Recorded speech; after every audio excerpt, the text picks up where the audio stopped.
What's going on, guys? Sharpshot here. Hope you guys are having a great day so far. So today's video, we're going to be going over the top 3 new killer builds coming out of the 7.2.0 DBD update. This patch dropped with a licensed chapter we all know, which is Alien, and it comes with a killer, the Xenomorph.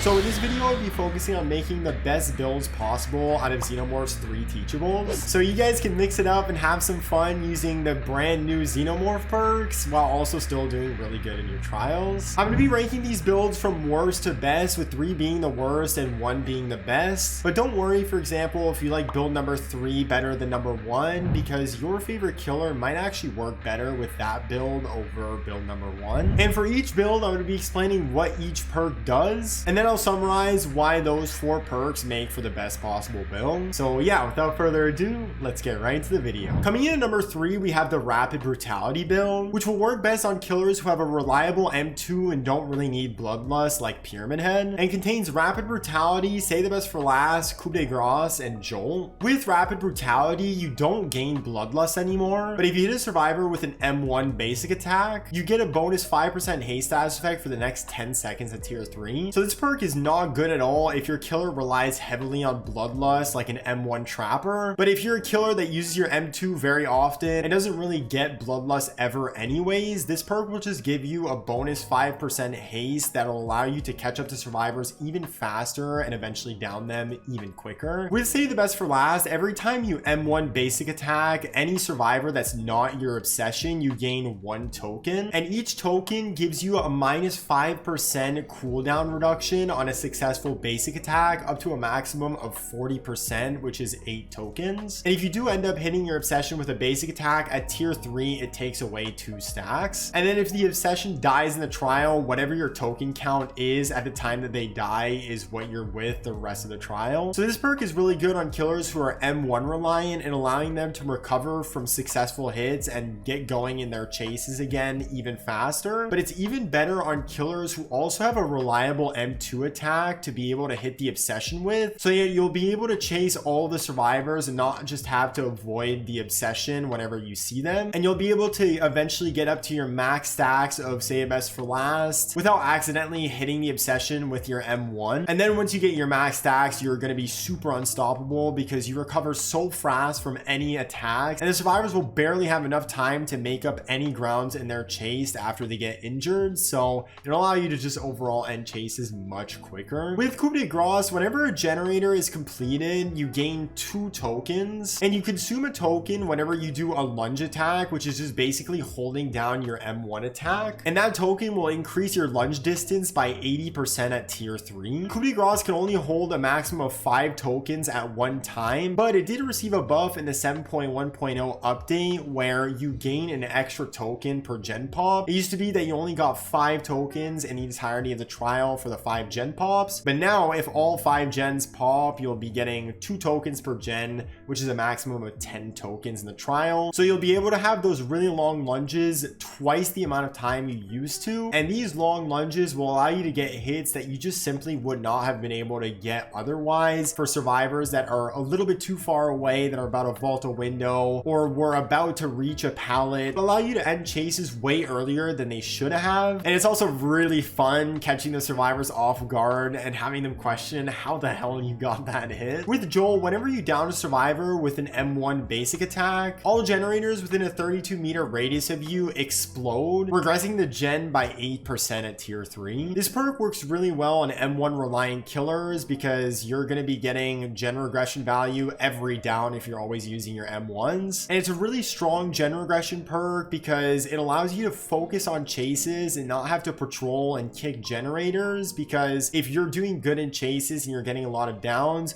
the gens will regress as well. You can stay focused on chases and not take time away to check on the gens, which is really strong and allow you to double down on your chases and get even more downs, which just explodes gens even more. These 4 perks work really well together in allowing you to end chases way faster than you usually would have. You'll be getting maximum value out of Rapid Brutality because once you injure that survivor with your M1 and gain the bonus 5% haste, least. You'll also be recovering from that successful attack that much faster with Say the Best for Last. So you'll be back up and running towards that survivor even faster with those two perks. And not only that, once you do reach the survivor, if you do have any coup de grace stacks, you'll be able to lunge into them and get hits that you probably wouldn't have normally gotten, and be able to down survivors before they reach any windows or pallets. And best of all, when you do down that survivor really quickly with your M1, all the gens near you will explode with Jolt, which will allow you to just stay in chases and catch survivors even quicker, which will just ultimately lead to tons of gen regression. Coming in number 2, we have the ultimate weapon build, which is really good for killers who have a normal or large terror radius like Wesker, and contains ultimate weapon, distressing, deadman switch, fearmonger, or just a gen regression perk of your choice. With ultimate weapon, whenever you open a locker, this perk activates, and for the next 30 seconds, if any survivor enters your terror radius, they'll scream and reveal their location. And those survivors that do scream will get the blindness status effect for the next 30 seconds. Once you open that locker, after that 30-second period, the perk goes on cooldown for 30 seconds at tier 3. So it's a lot of 30 seconds, which is kind of confusing when you're reading the perk description, but this perk will allow you to get tons of informations on the survivor's whereabouts because it has a really short cooldown and stays active for a really long time. So whenever you're outside of a chase and looking for survivors and you quickly open a locker, you'll basically be able to find a survivor to start a chase with within 30 seconds, which is really powerful, which allows you to have no downtime and be constantly in chases, which is your #1 priority in getting survivors. Not to mention, the blindness status effect lasts for a pretty long time too, which can be pretty annoying for survivors who have aura reading perks on you, for example like Kindred. With distressing, your terror radius is increased by 26% at tier 3, and for a nice little cherry on top, you also get 100% bonus blood points in the deviousness category for the entire trial. So this perk is super simple and it just increases your terror radius. So that's why I mentioned that this build is good on normal or large terror radius killers. You don't want to be using this build with smaller stealth oriented killers like Myers, for example, because increasing an already small terror radius won't do you any good on this build. And if you already have a large terror radius like Doctor or Wesker, increasing it by that much more will make this build even better. With Deadman Switch, after you hook a survivor, this perk activates, and for the next 30 seconds, if a survivor is working on a gen and lets go of it, the entity will block that generator for the remainder of that 30 seconds, and any gen that does get blocked will have their aura highlighted in white to you. So if you're able to put a lot of pressure on survivors that are working on gens right after a hook, you're going to be able to slow down the trial a ton by blocking the generators and not allowing survivors to be working on it for a brief period of time, which will ultimately allow you more time to either put more gen pressure and gen regression, or this perk can kind of also be used as an aura reading perk, because at the same time, if a gen does get let go, the highlighted aura will allow you to know that there is a survivor over there, so you'll be able to catch some survivors that are just sitting ducks over there waiting for the gen to unblock. With Fearmonger, whenever survivors are working on a generator, they suffer from the blindness and exhaustion status effects for as long as they're on that generator, and after they hop off of that generator, they suffer from those status effects for another 5 seconds at tier 3. This is a perk that you'll always get constant and consistent value from, and will basically be a big counter to sprint burst or any exhaustion perks at the start of the chase, because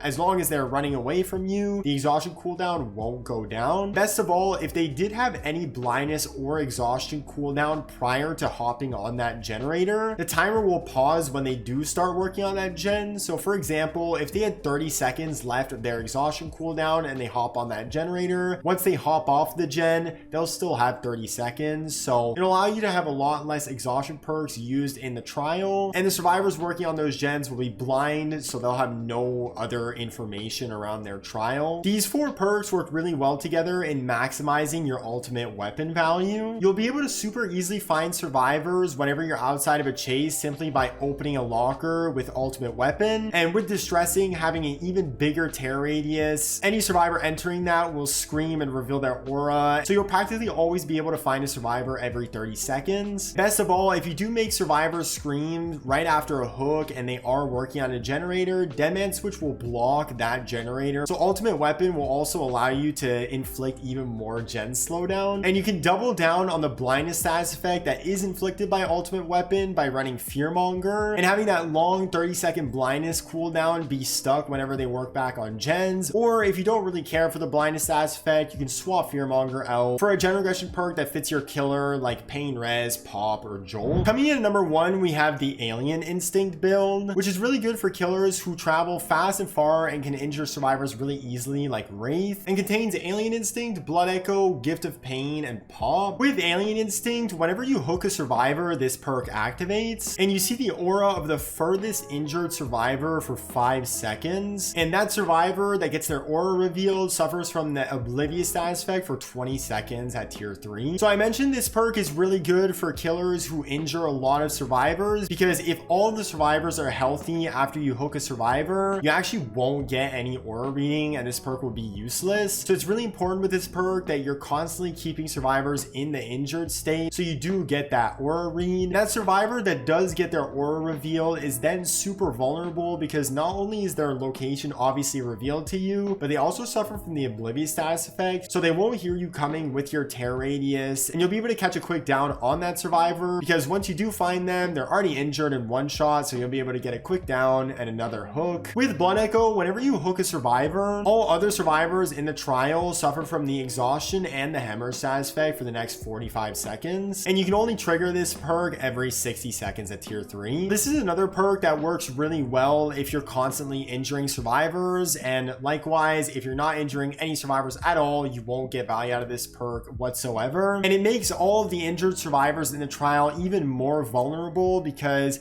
they won't be able to use any of their exhaustion perks for the next 45 seconds, which is a really long time to be without your exhaustion perks. And they'll also suffer from the hemorrhage status effect, so if you are applying pressure on them and they're trying to heal themselves back up to the healthy state, they won't be able to get any heal progress, because with the new buffed hemorrhage, their healing progress will just tank right back down to 0, which will ultimately keep them in the injured state. With Gift of Pain, whenever you hook a survivor on a Scourge hook and then they get unhooked, that unhooked survivor suffers from the hemorrhage status effect and the mangled status effect for as long as they're injured. And once the survivor does get healed, they work on gens and do the healing actions 16% slower at tier 3 until they get injured again. If you're consistently hooking all survivors on Scourge hooks, it basically puts them in a pickle with 2 decisions. They can either stay injured and not work on gens slower, which is actually what you want them to do in this build. You want them to stay injured. Or if they do decide to go through the really long mangled status effect heal, they do end up working on gens slower. So it ultimately ends up just being a win-win, where the survivors are either one shot down because they stay injured, or they work on gens slower, which is not too bad either. With Pop, after you hook a survivor, this perk activates for the next 45 seconds at tier 3, and if you kick a generator within that time frame, it instantly regresses for 30% of its current gen progress. This is your classic gen regression, gen kick perk, where if you're targeting gens that have a lot more progress, it'll do a lot more damage, because this perk removes current gen progress, not total gen progress. So it's not super useful after a hook to go around kicking one generator that has barely any progress. It'll make the survivors take so much longer to finish those generators, because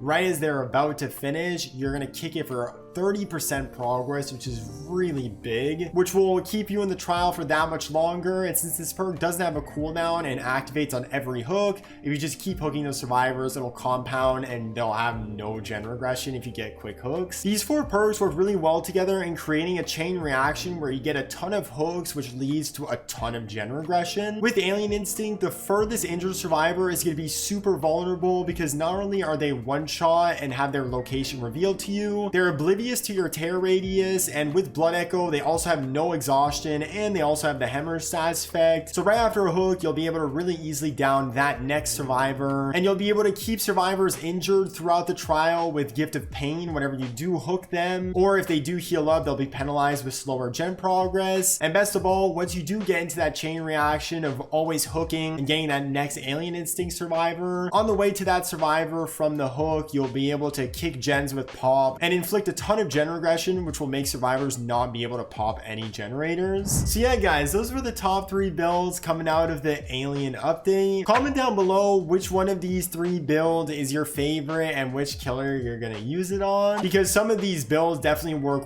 way better on specific killers than others. So yeah, guys, that's been the video. Thank you guys so much for watching. Leave a like and subscribe if you're new. This has been Sharpshot, and I'll see you guys in the next video.